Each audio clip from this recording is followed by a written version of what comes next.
Good afternoon, everyone, and thank you so much for joining us. We're just going to give everybody another minute or so to sign on, let everyone enter the room, but I hope you are having a fantastic week, enjoying your summer wherever you are located. If you're new to these events and workshops, webinars, we really want to make it as interactive as possible for you. So just as a reminder, we have both the chat as well as the Q&A open.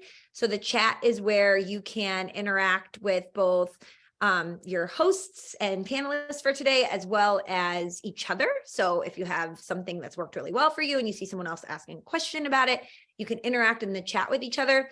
And then the Q&A will only go to myself, Brian, and Aubrey, who's behind the scenes helping out with today's event. So chat is for everyone to see. Q&A is just if you have a message you want to send to just us.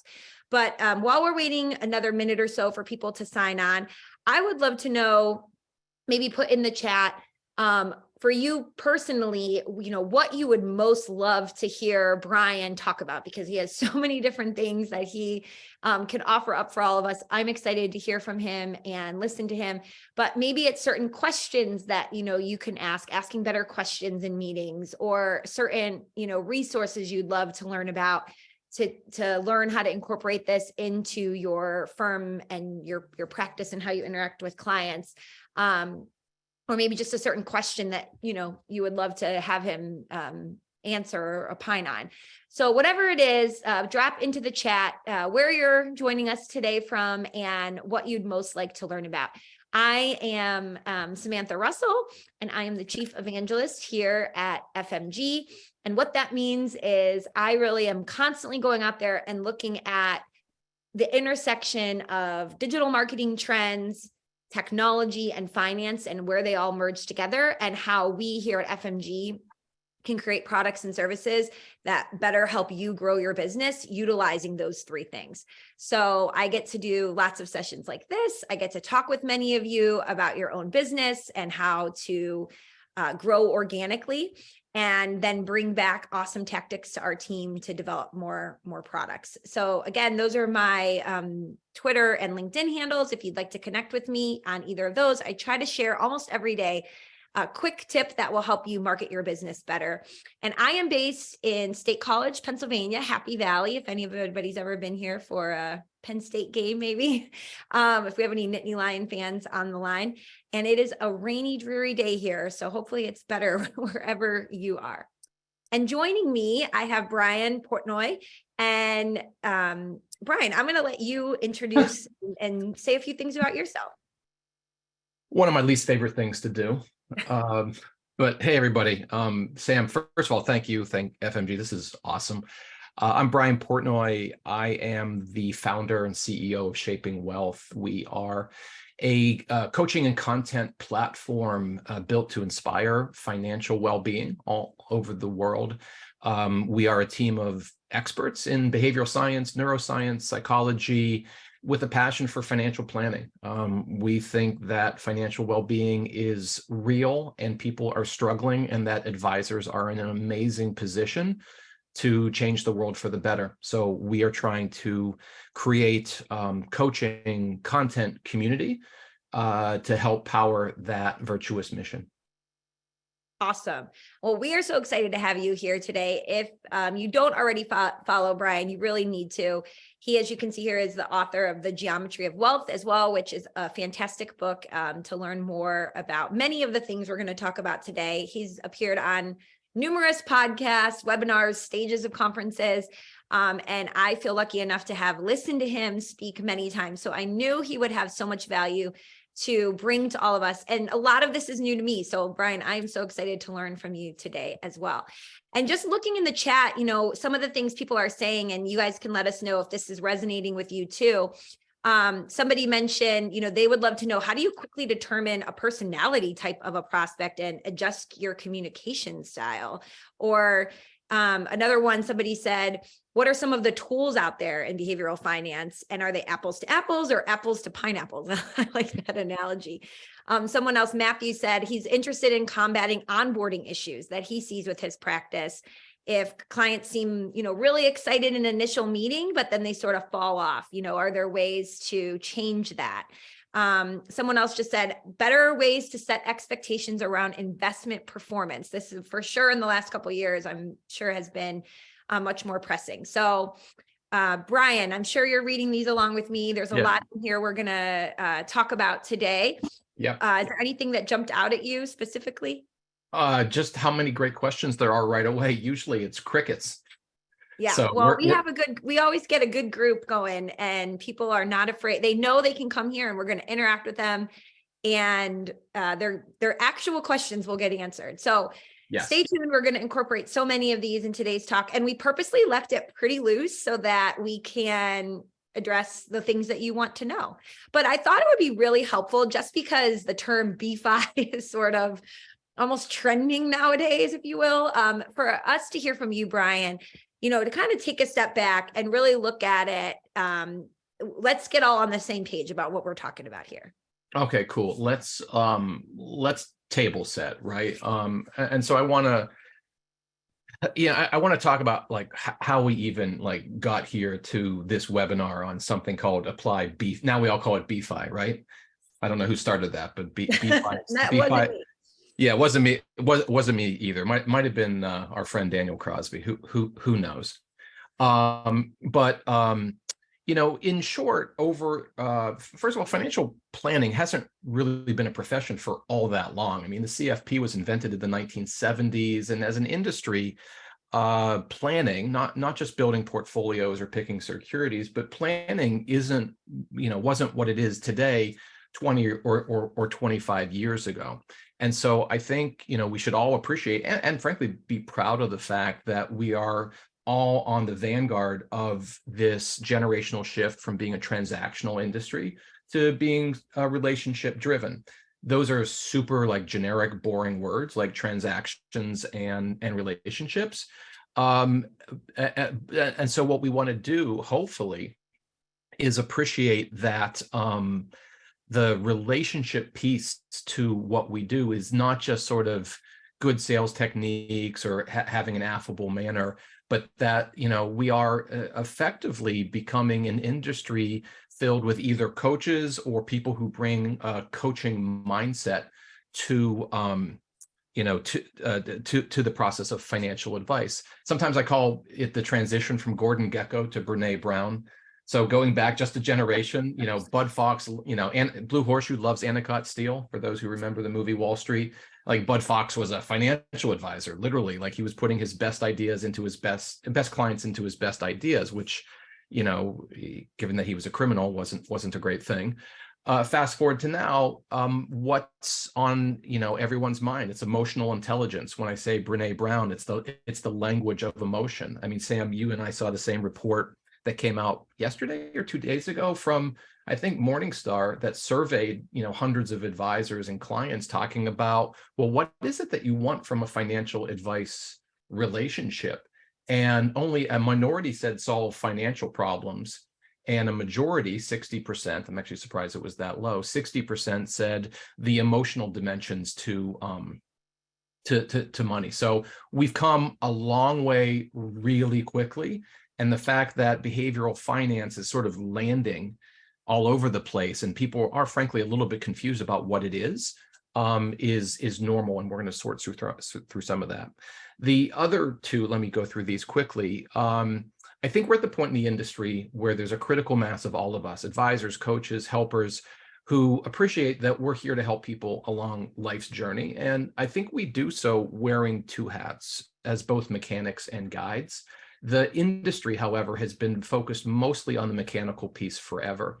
It was way back in 2022, for those who can remember that year, that the CFP curriculum went from 0% to 7% on the psychology of financial planning. It's not that there weren't some psychological... 2022. Yeah, last year. And so it's not that there weren't some psychological components to it, but as sort of a distinct discipline and field of study to get your CFP credentials, behavioral finance is, just kind of brand new.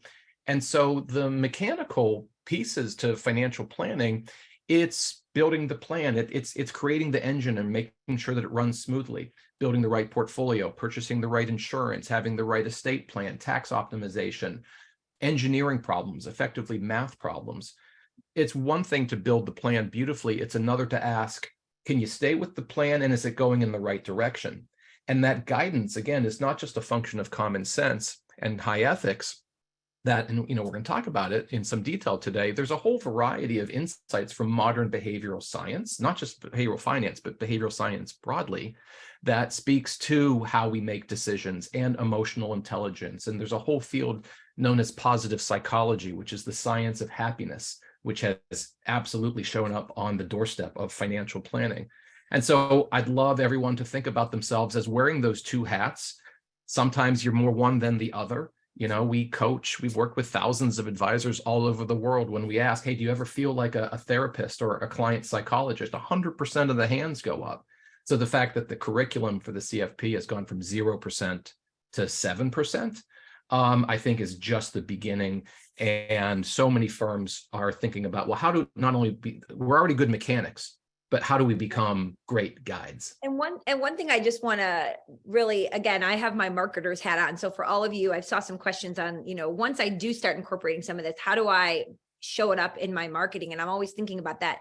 I had a really interesting conversation with my aunt just a couple of weeks ago, to your point about the mechanic versus the guide. And she told me her and my uncle have about $250,000 invested with their advisor. They've used this woman who's their advisor for almost a decade and a half. And she said, it's fine. The portfolio's moving along. It's fine, all that. She said, but she doesn't ever check in with us. She doesn't ask us, oh, so, hey, I saw you bought a house in Florida. How is this impacting? Like, are you enjoying it? Do you want to sell your house back in Ohio? She doesn't ask us questions about kind of like the way that our money is going to serve us and what we want to accomplish. It's more just like, here's how it's performing. Okay, you're on track for X. And she's about to switch to someone new because lack of communication, which we know communication just in general is so critically important once you get the client. But then also, just to your point, all the things you're mentioning, those were really, it's almost like the mechanical part has become table stakes, and it's what you can do beyond that that really helps both retain and attract. So 1,000%. And, I'm always a little reticent to warn people about commoditization because, people are building businesses. It's hard. But the fact is that a lot of the traditional value that we have brought to our practices and to our clients now are basically done by everybody. And that's just the nature of the way industries evolve. That's the nature of capitalism, this principle of creative destruction. Like, innovation happens, competition happens, and you have to keep up. So, it was only 25, 30 years ago that, having access to the capital markets and building an affordable, diversified portfolio was a big deal. Right. Fast forward to now, hey, which target date, which target date fund do you want as table stakes? And maybe you can make it a little bit fancier, but a diversified portfolio of stocks and bonds that's attached to someone's goals and risk tolerance, to use your term, Sam, it's table stakes. And we can get into it maybe in the Q&A, but with the advent of ChatGPT and the way AI has sort of just stormed onto our screens lately, what it means to be a human advising other humans, it's never been a more pronounced and uncomfortable question. And it's my view that being a great guide is never going to be commoditized. If you build, like the story you just told about your family, if you build that relationship, and they feel heard and seen and understood, they're not going anywhere, right? They're not going to be searching around for a new relationship. And and that's in multiple industries too. It's like travel agents kind of went the way of the wind because everybody's like, oh, I can go online and just ask the internet and build the trip myself. And there was a great article just in the New York Times over the weekend about somebody who had a real travel agent build them a trip versus ChatGPT. I bet it was good on each itinerary. And it was fascinating because even though, there was some crossover or whatever, there, like ChatGPT didn't know this one restaurant was closed because of this holiday that had happened, and the person showed up and the restaurant was closed. So to your point though, I think now more than ever, the guide part. So I feel like we've harped on that enough. Keep going. Yeah, for sure. So the last point's it's a little bit weird and esoteric, but I think it's super important. And it speaks to why I think, for as much fascination as our industry, as each of you wouldn't be here on the call if you didn't find it interesting, we find BeFi so interesting. But if you actually look at its practical application in our industry, just not in the US, Canada, UK, Australia, all over the place, where we work with different firms, it's in a bit of a cul-de-sac. It's like, oh, well, this is really interesting stuff, but how do I use it? And what I want to, sort of claim and maybe even challenge everybody with is a different frame of reference, to not so much think of behavior or behavioral finance as a tool that you use in your practice alongside marketing and portfolio optimization and all these other things. So it's just something else on the shelf. But instead, rethink behavior as basically the equivalent to gravity. So like gravity is in the physical world, behavior is in the social world. It's always on, it's everywhere and always. And I think on the next slide, I want to point out that when you begin to think of behavior as a force that there's never not behavior. So behavioral finance should just be called finance, because the adjective doesn't carry any water. And so, on the bottom bullet point, the question is less how do we use behavioral finance, but how do I accommodate human behavior, our understanding of human behavior at every stage of the financial planning process, all the way from the very beginning, Sam. So how do you set up your firm? How do you tell your story? Who are you trying to connect with? Let alone the actual process of prospecting, onboarding, early stage relationships, multi-year relationships, all the way through multi-generational loyalty. There's something to be said from behavioral science broadly defined about all of that. And I think some of the frustration with many advisor practitioners is, well, I read Kahneman and Tversky, and I got, a degree or, a certification in behavioral finance. And what I've learned is that, like, we're really biased, and that we are kind of, we're flawed in many ways. And like, what am I supposed to do as an advisor? Am I supposed to like fix people? Am I supposed to diagnose them? And I think the legacy diagnostic model of behavioral finance, what I call behavioral finance 1.0, is precisely why we as an industry have kind of landed in this dead end. And kind of the mission that me and my partners, Joy Leary and Neil Page, part of what we're trying to do is like put us in reverse out of that dead end and just go in a different direction, what we call behavioral finance 2.0, which is much more positive. It's less diagnostic. It's more about figuring out where behavior fits into the whole planning process. This, and Sam, you saw, there's this whole hour-long presentation on this one spectrum here. I'll try to do it in 30 seconds. But the idea is that when we talk about behavioral finance and human behavior in the process of financial planning, there are multiple moving pieces. And until we come to terms with what each of those pieces are or is, then things get conflated. We get a little bit confused. So what we've done, we call it our playbook for delivering human-centric advice. We come to terms with like who we really are, no value judgment. Like, what have we learned from evolutionary psychology and cognitive science?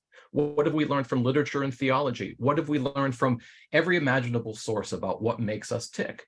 Well, they say that all models are wrong, but some are useful. We have this very basic 6-part like perspective on how to think about not only your clients, but who you are and how you navigate the world.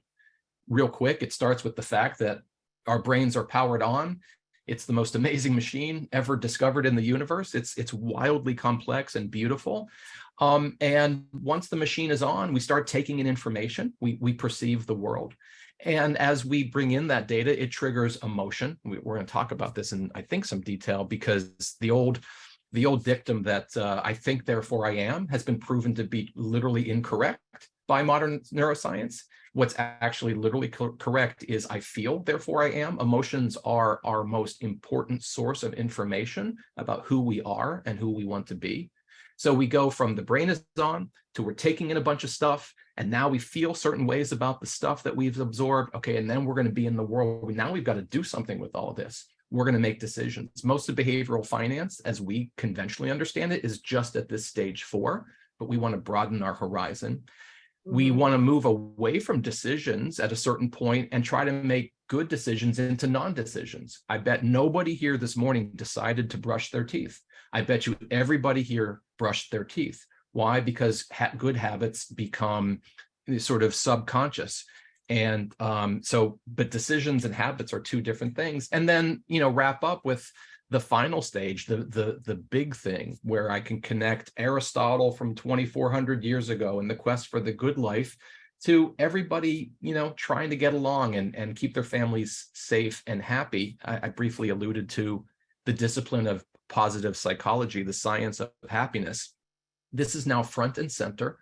And so in the planning business, as we talk to people, not only about goals, but values and beliefs and the lives that they want to live. So, I'll forsake everyone a longer lecture on this, but this 6-part framework hopefully brings into a little bit of technicolor the horizon of topics that are going on under something called behavioral finance. And to the extent, there's so many great questions in the chat, Q&A and so forth. We get questions every day at Shaping Wealth.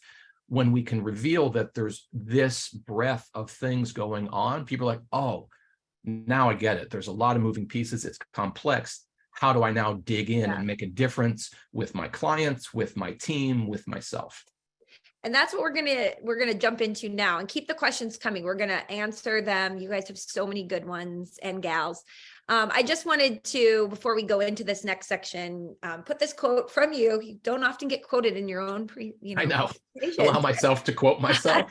But technically, I'm not quoting. I added this, not Brian, but I do love this, right? Remember, successful investing is based more on minimizing regret than maximizing gains. And I know so many of us have read the studies about how people will feel so much more upset and have emotional response to losing, $100 than gaining $500 because of this very thing. And so I think this is just a good segue into talking about some of the more practical ways you can leverage behavioral finance and human-centric advice in your practice. And, a good question maybe that somebody asked that maybe could help us frame it is, somebody said, what is one thing everyone always assumes they know about behavioral finance, but they have a misunderstanding about? And I don't know if maybe that you already answered that it's really not just this one part that you put up on the shelf, that it really is just a part of your whole. That's what my answer would be, but I'm not the expert.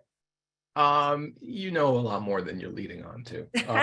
So two things. One is gravity versus toolkit. Think of it as an all-encompassing phenomenon, which is overwhelming and intimidating because it is complicated, but so is like tax accounting and estate, management.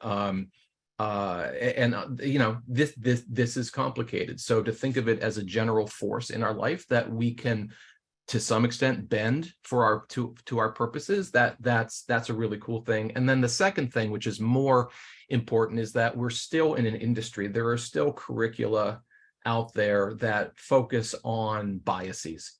Hey, confirmation bias and anchoring and the endowment effect and recency impact and all of these things. It's not that those aren't real. It's just that we need to go beyond bias. And when we don't go beyond bias, we don't unlock the power of behavioral science in helping our clients lead better lives. I love that. So let's talk about some of these skills. And I know one of the ones that there's 6, obviously we can go in a certain order, but one of the ones that you and I were sort of talking offline about ahead of time was, as somebody who helps advisors with their marketing, I see almost on every single website that gets launched by an advisory firm, a really big focus on, we sit down with you, we determine what your goals are for retirement. And then that's sort of what they're leading with, right? So it's very, very often less about current pain points, current issues. And it's way often more about goals for the future. And from everything that, I've sort of witnessed, I even witnessed this with my own husband, story time. We had an advisor who told us for years and years we needed to up our life insurance, max out this one because we have 3 little kids, get certain kinds of disability insurance, things like that. And we finally did it. And then it was literally like just months later that my husband got a serious medical diagnosis. And we wouldn't have been able to do that if we, would have waited any longer. I think a lot of people, and I'm seeing questions about this, how do we create a sense of urgency for this whole, the industry being focused often on these goals that are way off in the future where there isn't a sense of urgency for the modern American who has a million other things going on. And so I'd love to get your take on that. Yeah. And so I'm a novice marketer. You're the expert, but my general sense is that, it's better to sell aspirin than vitamins.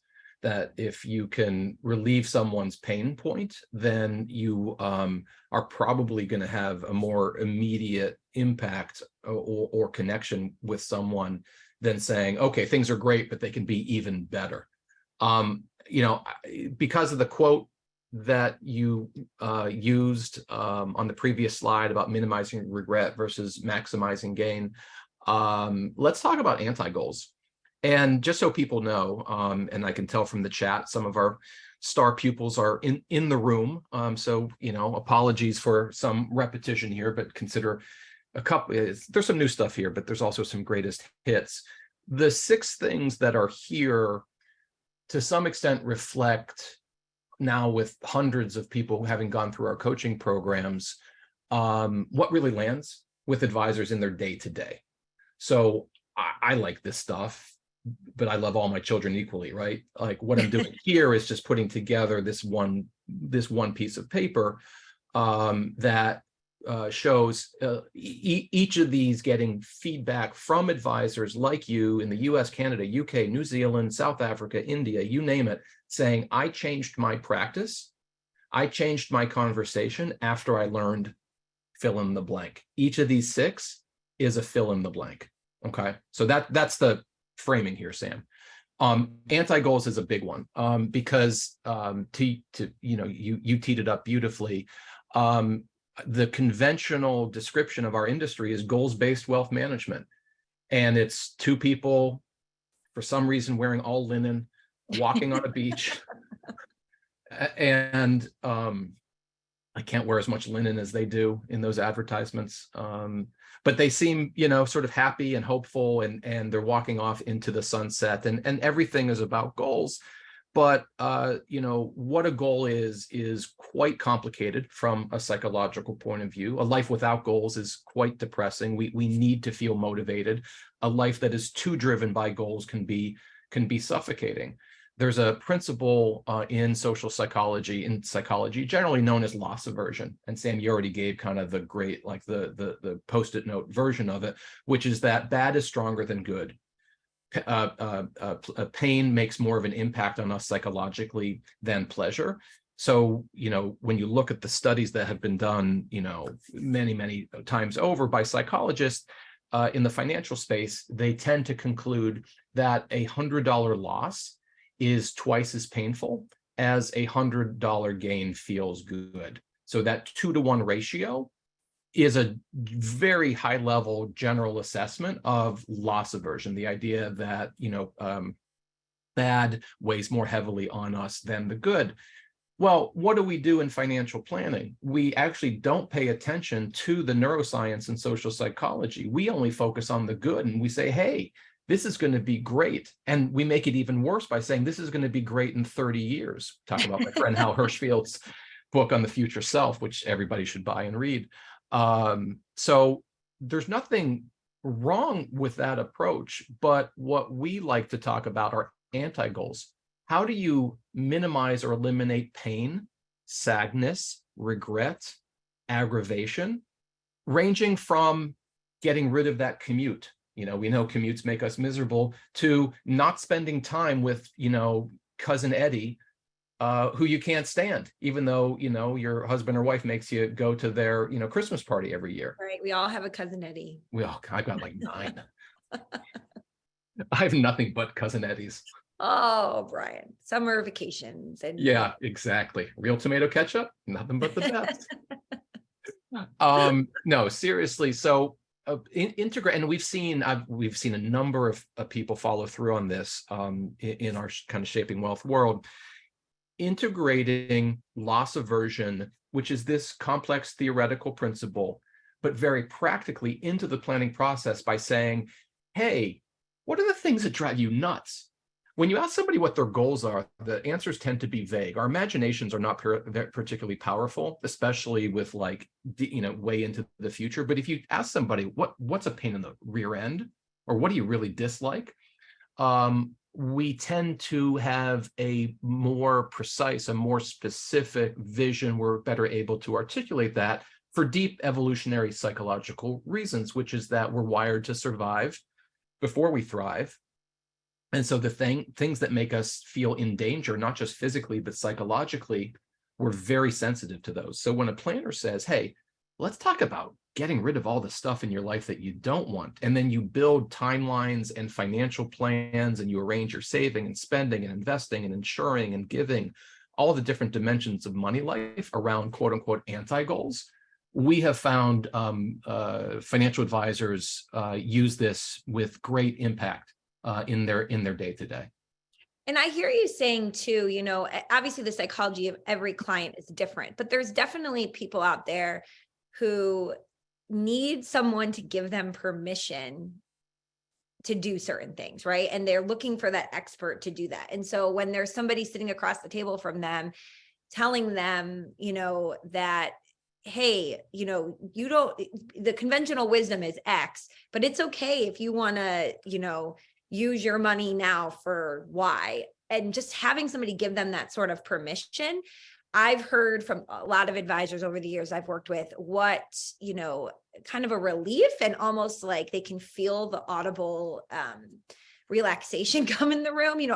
Again, using my own life as an example, when my husband and I were making a big purchase with, buying a car one time, and we were talking with our advisor about different things. And I remember him just saying, like, if this is the car you want and it's going to bring you a lot of joy to get this one car, like, get it. You deserve it. You work hard, yeah. You have the funds, and not that we needed his permission, but again, I think for so many of the different things, whether it's, let's structure a way where you can, have a job where you don't have that commute, or you can have the freedom to do this or that. I think what you're talking about is, again, going beyond the mechanics of like, here are the numbers, here's what it is, and more to helping somebody get that permission and holding them accountable.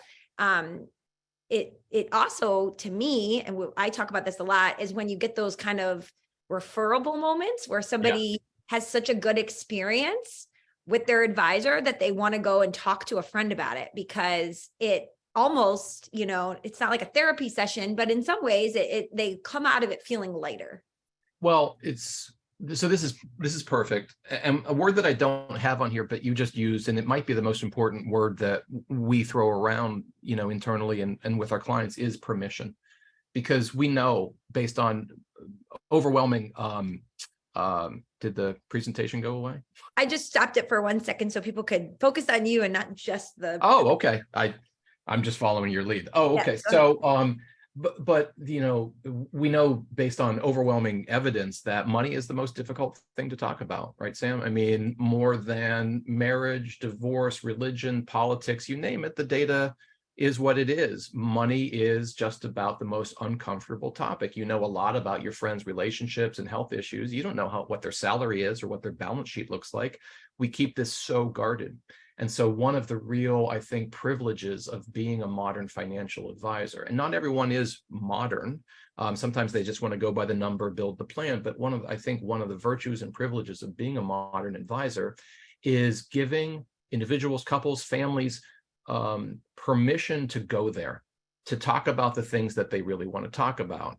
I touch on this in the geometry of wealth, and 6 years later, I wouldn't change a word, which is that the two questions that everyone is asking all the time is, am I going to be okay? And how much is enough? Yeah. When you think about the evolutionary psychology of who we are, survive and thrive, the evolutionary two-step, well, am I going to be okay? And how much is enough? kind of map to survive and then thrive. And it's really am I going to be okay? Are my loved ones going to be okay?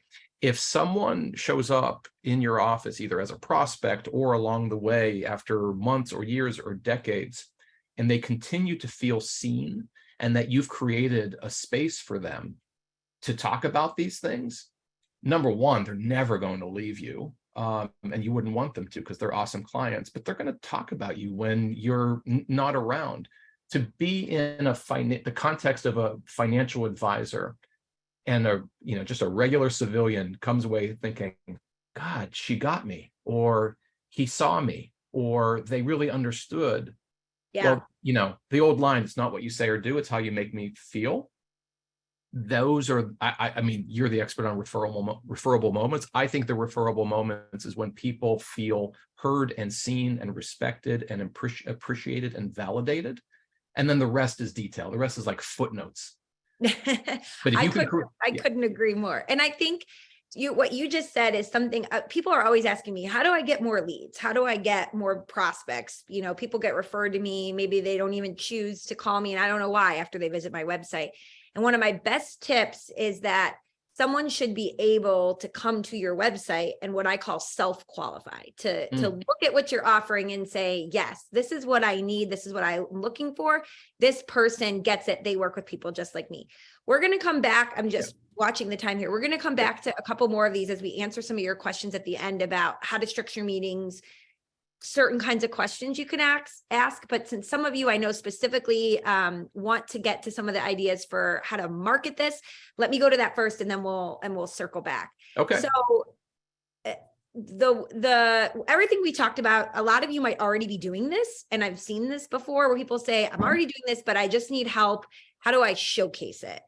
And so I didn't really show Brian these ahead of time. So Brian, I would love if there's anything that you're like, oh, maybe you could do something like this or add this, or I don't think this showcases it as well. This is definitely, it could be live. Let's see what you got. Yeah, live.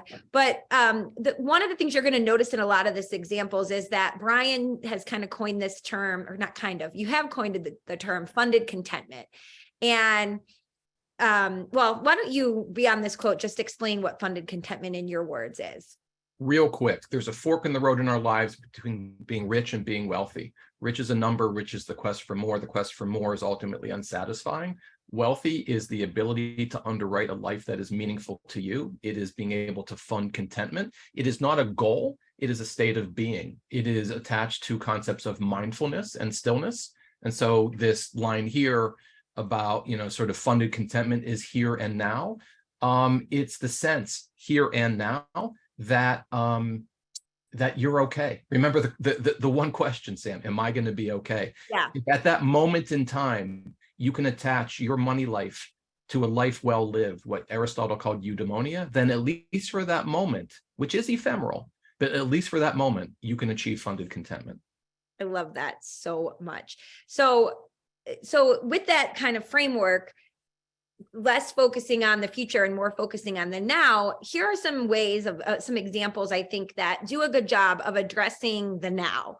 So this is an example from Flow Financial Planning. I've used this website in a presentation before, so you may have seen it, but you'll notice that what this site does really well is, again, helping people self-qualify. They're saying if they land on this page and they fit into one of these areas, they're going to easily be able to say, yes, this company works with people just like me to solve some of the issues and questions that I have now, not just for the future, but now, right? So do you work at a pre-IPO company and have lots of stock options, which are just sitting there because you don't know how to even think about them? I love that. Maybe you're 40 and so over this tech industry thing. Does the idea of doing other work feel foreign and unattainable, but oh so tempting? You can see this is going well beyond just, we'll help you figure out your plan for retirement, right? It's really focusing on, maybe you are 40 and you've been a tech worker forever and you have this dream of doing something else, but you don't know how to get there. And how can you use your wealth to make that happen, right? So I love this example. I've put the link below if you want to check it out more, but the copy here is just a great example, I think, of a way to articulate this on a website. Can I react? Yes, please. Sorry. Yeah, because Meg's site's a really good site. I love the sharp and pointedness of it. It is, you sort of pre-qualify. Like if the answer is yes, then okay, you're kind of in. One thing I would say is there's a lot of science behind this, and I made reference to Hal Hershfield's book on your future self. Connecting your current self to your future self is hard work, but good work. And these questions are all about you right now. There's the next level of, are you becoming the person that you want to be? Because it's what I call the existential stack: having, doing, being. Yeah. We want to have things, we want to experience things, but then we want to have certain identities. If we can connect and make rich and technicolor the connection between who we are now and who we are in the future, that's when you end up, there's lots of evidence for this, you end up exhibiting much healthier financial behavior in terms of your savings rates, your propensity to invest, and things like that. I love that. I think sometimes people hear people talk like that though, and they think that sounds really hokey for me to put on my website when I'm trying to help people with their finances, if they're still in this old school kind of mentality and they have a hard time bridging the gap to get there. And so, I think one of the things that you have to get comfortable being able to talk about it and make it a part of what you do. And there's so many of you that are already doing that in the meeting, but then you feel weird putting it in your marketing. And remember though, that when the right people, when you articulate it in the right way, it's going to resonate with them, and they will raise their hand and say, yes, this works for me. I have to just laugh here because we got a comedian in the chat who said, Stephen Edwards, I don't know if it's happiness, joy, riches, or wealth, but I'll feel content if Wake Forest beats LSU tonight. Thank you for the giggles, Stephen. Stephen's a funny cat.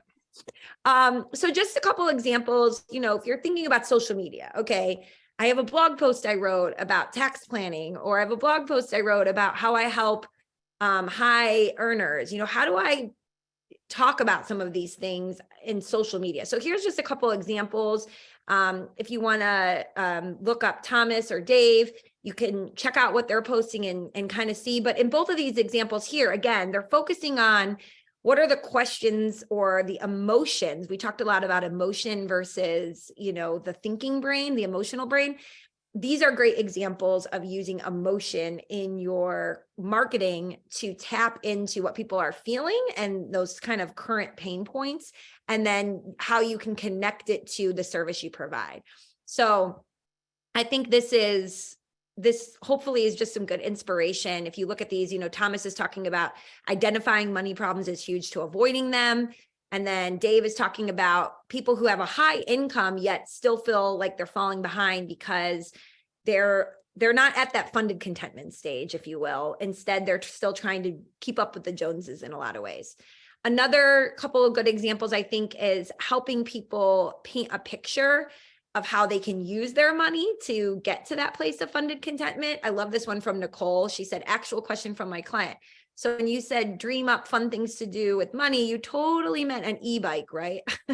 Which I love. And she posted that on social media. And then if you hit see more, she talks a lot about what does it mean to, utilize your money in a way that adds to your life, and how she helps her clients with that. And you'll love this, Brian, because you had mentioned it earlier as her kind of Yeah, look at that. The Brene Brown of financial planning, right? But Thomas has, remember to take time and audit your spending. What are the things that bring you happiness? Figure out how to spend more there, right? So again, just great examples of quick little marketing snippets that speak to these. And then I want to make sure we have time for questions, so I'll go through these pretty quick. Success stories on your website, or case studies, if your compliance won't let you say success, are a great way to illustrate how you weave in conversations that touch on behaviors and emotions into what you do. Because sometimes when you just have a services page and you talk about, we'll build you a financial plan, we'll incorporate your investments, it's sort of hard to get into some of this stuff. So utilizing a case study where you say, here's somebody we helped, here's what we were talking about when we met with them, here's what their pain points were, and you illustrate it for them, really helps somebody envision it so much more concretely and understand what it's going to look like to work with you. Okay. And then the last one, I just wanted to say, this is Misty Lynch, and she actually calls herself not just a certified financial planner, but she also is a certified life coach. So she's really weaving these two things together. And her podcast is called Demystifying Money. And she has a ton of content on her website about relationships with money, emotions that come with money. So if you're looking again to dive into how you can articulate it, I put her website here as a great one to check out. So I want to go back. Hopefully these examples, I know I went through them quick, are helpful to all of you, and just maybe thinking about ways you can incorporate this into your marketing. I'd be remiss if this is an FMG webinar to not also mention we have a new, what we call Do It For Me program here at FMG. So if you want help with your marketing, you're feeling overwhelmed and you just really want to outsource some of these things, we are here for you. We get it.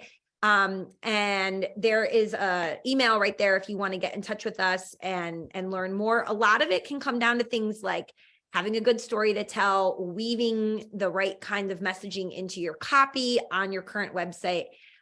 So I'll put that there. But I think right now what I wanted to do is maybe go back to this page and Brian, there's some questions about, well, some good questions that I thought it would be helpful for us to go through. I don't know if you saw one that you want to start with. I'm going to go back and find the one that the one that I just saw it here with David O'Neill. It's a really important question, and he puts it very succinctly. Can you speak to how this resonates with older folks nearing or at retirement? And I've got anecdotes. I don't have, a massive data set, but generally, what we've seen is that these conversations, when framed properly, land really well. Not only and there are some gender differences, at work here, but it works for, often, both partners in a relationship.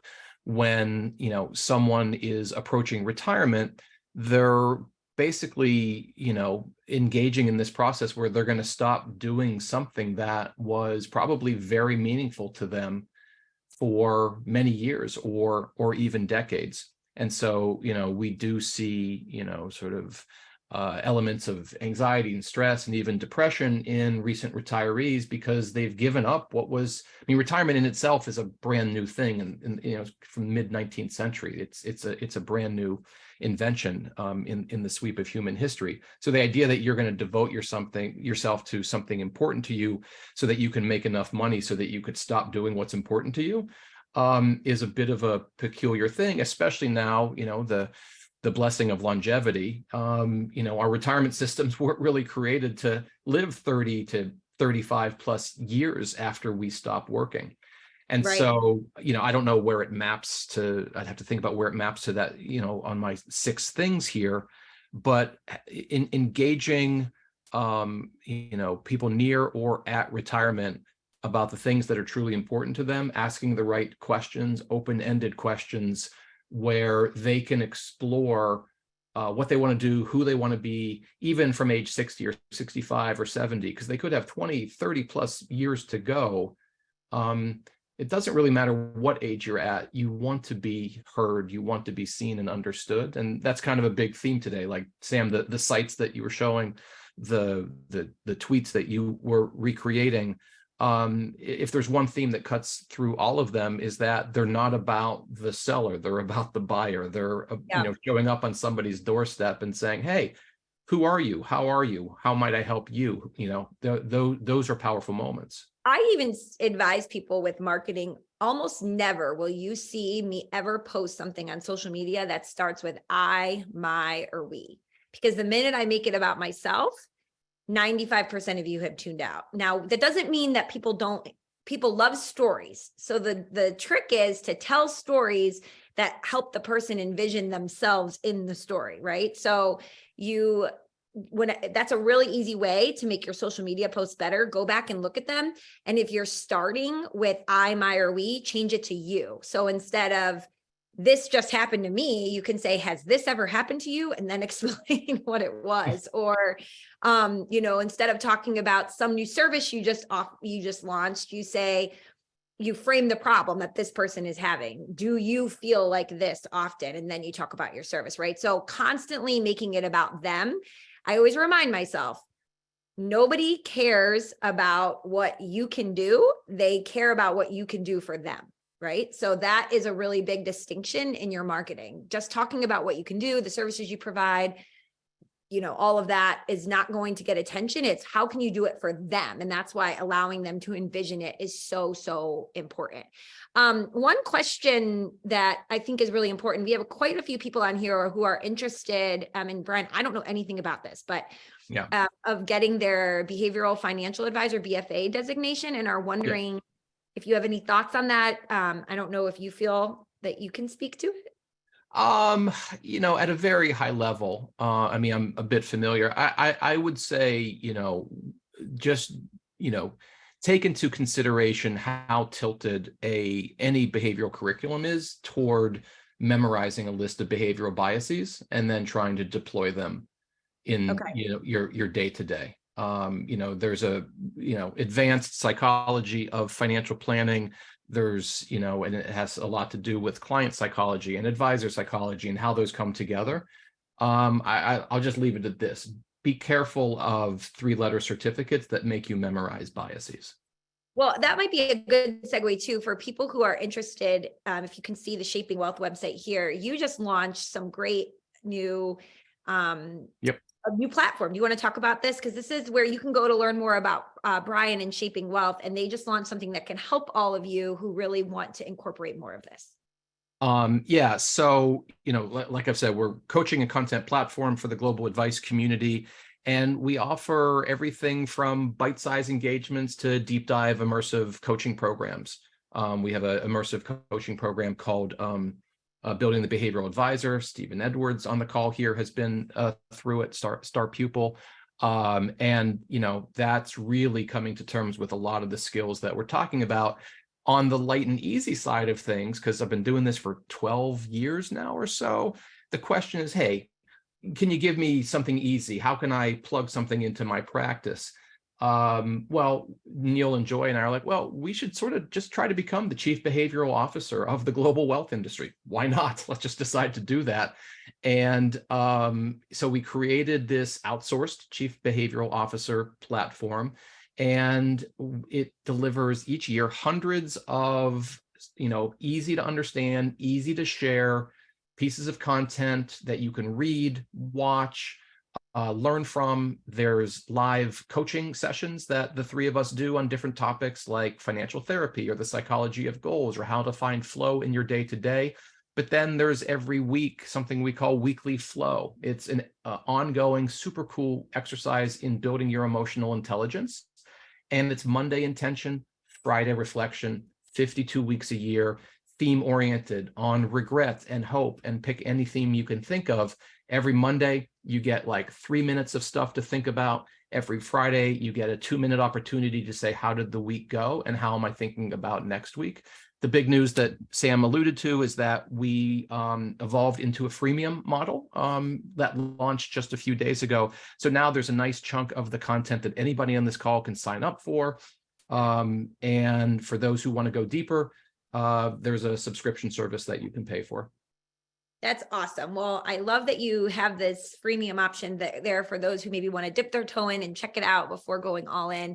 But I 100%, have advised all of you to go check that out at shapingwealth.com. For those of you who are FMG customers, actually anybody on the call today, one thing I did want to mention is that a lot of you, as we've talked about before, will ask me, how do I incorporate some of these things into my marketing? How do I talk about this in a way that attracts new business and creates these referable moments? We have, if you go to our resources and then webinars page, another webinar coming up next week on Wednesday that I'm leading on the best lead generation tactic most advisors aren't doing, which is webinars. Webinars are fantastic because they're one of the best ways to drive new business in terms of actually collecting new email addresses. And something like this, where you're talking about emotions, you're talking about how you coach clients through things, again, can be really hard to illustrate that on a page on your website that's just about your services, but you can talk about it so much more in a webinar. So definitely sign up for this if you haven't already. You can go to, again, FMG's website and click on webinars, and you'll see it listed here. And we will talk all about how to host them, what to talk about, give some great examples to help you utilize this as a way to generate more leads. And again, give you another place to talk about some of the great things that you might be doing with behavioral finance already. Okay, we have just a couple minutes left. Let me just go back here. I'm going to actually stop sharing and just see, was there any other question, Brian, that you saw that we should answer? Yeah, could you go back to the 6-point slide for a second? Because there's been a couple questions about H equals R minus E, which this is the so-called happiness equation. Happiness equals reality minus expectations. A lot of the coaching that and content we create is around expectations, what they are, where they come from. Our brains are prediction machines. We're always in a microsecond, and over decades, we're forming expectations for the way life is and could be. And a powerful framework for client conversations is to say, okay, if the world is, outperforms what you thought was going to happen, you're going to be happy, if only for a moment. And if reality, it doesn't live up to what you expected, well, you might be unhappy for a little bit. And it might sound, it is very simple, but it's a very powerful frame for better conversations, because we don't have much control. We don't control the stock market or the weather. There's a lot that's out of our control, but we can have more control over the expectations that we set. And I feel like one of the real powers of a modern financial advisor is to work with clients on expectations, and not just like, what is the S&P 500 going to do over time? That's super commoditized table stakes stuff to do those sorts of charts, but across, all of the dimensions of money life, and how you're saving and spending and giving and insuring and your earning potential, setting those expectations in a reasonable way so that, people can meet or exceed them, and they end up having a happy experience with you. That focus on expectations can be very powerful. I love that. I didn't know what that meant either. So yeah, we hadn't gotten to it, and there's a few. We had so much to talk about. We ran out. Yeah. Okay, awesome. Well, I'm going to give everybody the last 3 minutes back. I know there was maybe some more questions we didn't get into. I'm going to just go back and go to the last slide here. So if you want to send any questions that we didn't get time to ask or answer, to my email, srussell@fmgsuite.com.